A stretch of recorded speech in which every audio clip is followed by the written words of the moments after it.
Hello and welcome to my review, or shall I say re-review, of The Invisible Man 2020. Now, I did a 15-minute review of this movie when it first came out. I saw it in cinema, and then as soon as I came home, I recorded a review. I don't know if this one's going to be better or worse than that, so take that as you will. Um, but this is a movie that I haven't actually seen since watching it then. I own the Blu-ray, which is how I watched it today, but I haven't actually watched it since that first time in the cinema. And I just want to let you know the version I'm watching is the extended edition. Although they didn't feel like there was much difference between it and the theatrical version, and I have no idea why this version is rated 18 and the original theatre version was rated 15. I don't know, but this is a movie once again that I thoroughly enjoy.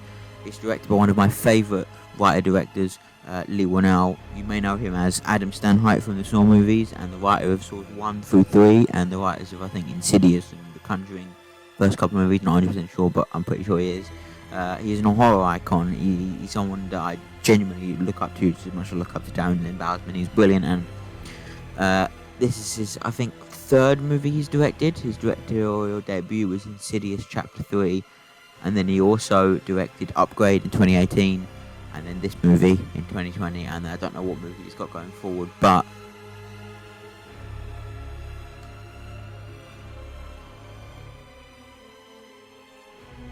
I do know that this movie was really good.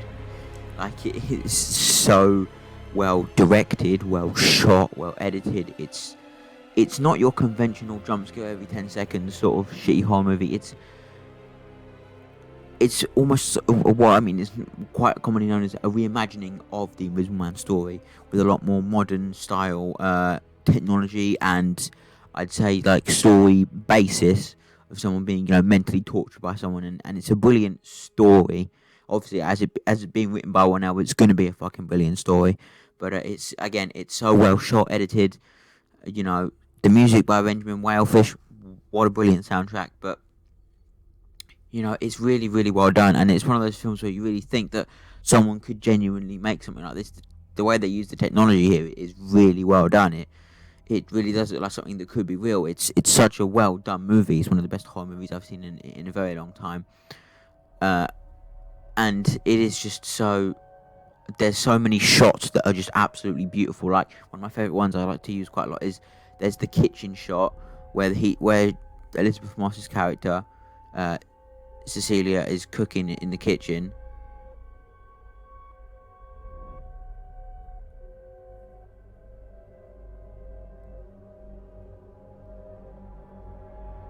She's cooking in the kitchen, and then she goes off to wake up another character, and she's cooking like eggs and bacon in a pan. And the shot doesn't follow her; it stays in this singular sort of shot of the kitchen, and it's a wide shot of the kitchen, and it's not focused on the pan; it's the wide shot of the kitchen. But if you look at the pan, you see that slowly, obviously, it's Adrian who's done it, but we don't. We can only apply any, and he turns the knob to turn the heat up, and it gets hotter and hotter and hotter and hotter, and then there's smoke coming out of it, and then eventually it sets on fire, and Cecilia comes running back in, and so does I can't remember the name of the other character, and they put it out, and it's again very well. Just that single shot is brilliant, and I think it's such a good movie. It's well, the effects are brilliant as well. I have to admit the effects are really well done here. You see some of the behind the scenes stuff, and how well they managed to actually shoot it the way they did is absolutely brilliant. Again, there's not much more I can say. The color grading here is also very well etched, and it's just a brilliant portrayal of someone clearly. Elizabeth Moss in this movie is so good. She's an incredibly talented actress, and this movie proves that on a whole nother level. Her performance, I was surprised it wasn't nominated for an Oscar, genuinely, because it was that good. It's just, her performance was outstanding. There's so many scenes that prove how talented she is, from scenes where she's screaming at the top of her voice to smaller scenes where she's trying to work everything out. It's really just so well done in every single shape and form and everything about it. Like I said, the shots are brilliant, the music is fantastic, and it really elevates you to want to see it again and again and again. And I've only seen it twice now, but I love everyone is acting wise is brilliant. Adrian's actor is absolutely phenomenal. Everyone is on top form acting wise. It is, it's just a fantastic movie that can really, a lot of more modern horror movies can take a lot of pointers from it. And I also feel like it took a couple of pointers itself from A Quiet Place, because it has that very well done sound mixing and sound editing that Quiet Place, although I do think A Quiet Place's sound editing and sound mixing is far better, I still think that this film very much took a page out of Quiet Place's sound editing and sound mixing styles, and that's not a bad thing. Other horror movies taking things from each other is brilliant, not directly, but being inspired by it, and I feel like that's definitely what happened here, and I'm happy that it was the way it was. And I just think the movie was, it really shows how, again, this whole thing was originally linked to the Dark Universe that fell apart, but still wanted to make this Invisible Man movie, so here we have it. And it is, I remember I saw this one in cinemas back in 2020 when it first came out. It was one of the last films I saw in the cinema before all of this hit. I think it was actually sort of during but the very, very, very early stages in February, March time. So very early stages.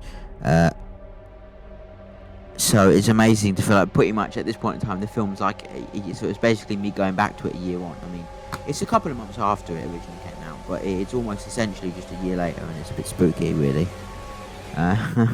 But yeah, it's a movie the Blu-ray sat on my shelf for quite a while because it was a movie I really enjoyed, so I bought the Blu-ray. I haven't actually sat through it yet, but yeah, it's just it's a brilliant movie. I just want to talk about the music for a bit because it's so well paced, it's so well done, and I think Benjamin Whalefish is a really underrated composer. Like, people always talk about Jackman, Tyler, Zimmer, Williams, but they don't really talk about Whalefish's contributions, not only to horror movies but to other movies as well. Shazam, Hellboy, It Chapter 1, It Chapter 2, this movie, Mortal Kombat. He's a very talented composer, and I look forward to seeing whatever project he gets himself involved with next. But yeah, his music really blends the film to a whole other level, and I think, but also equally scenes where his music isn't present are just as terrifying and just as well shot, and it's a Leigh Whannell movie, so it's gonna be well shot and well edited and well written, and it goes above and beyond that with really tense scenes, but also really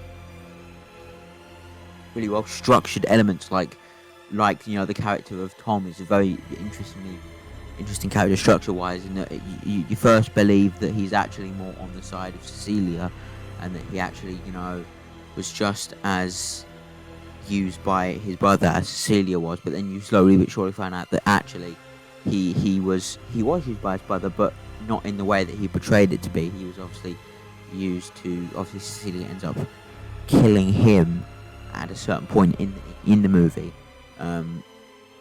instead of Adrian in the suit. So that's just something that I think really positively shines, a way that you can structure characters so well, yet they don't come off that way.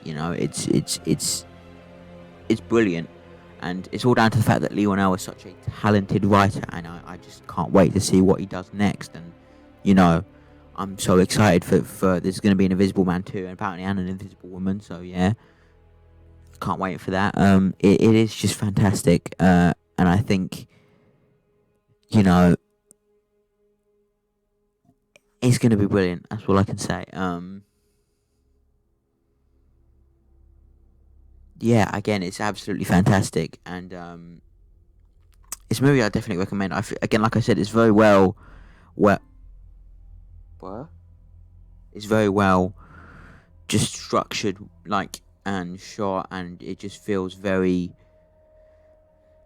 open for discussion quite a lot of the time, and I think that's something that's definitely on its side. So I recommend this movie wholeheartedly, and It is a fantastic movie, and it's so crazy that it's been a year. But yeah, thank you for watching. This has been my view of The Invisible Man.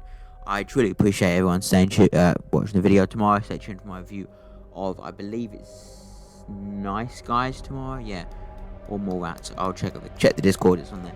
Yeah, stay tuned for my next review tomorrow. Like I said, if you missed the last video, all my Discord chats and stuff, I'll put it up, and on the stream as well. I'll be having movie reviews Monday, Saturday, Sunday, Monday, and Tuesday. So stay tuned for that. Have a wonderful day, guys. Bye bye for now.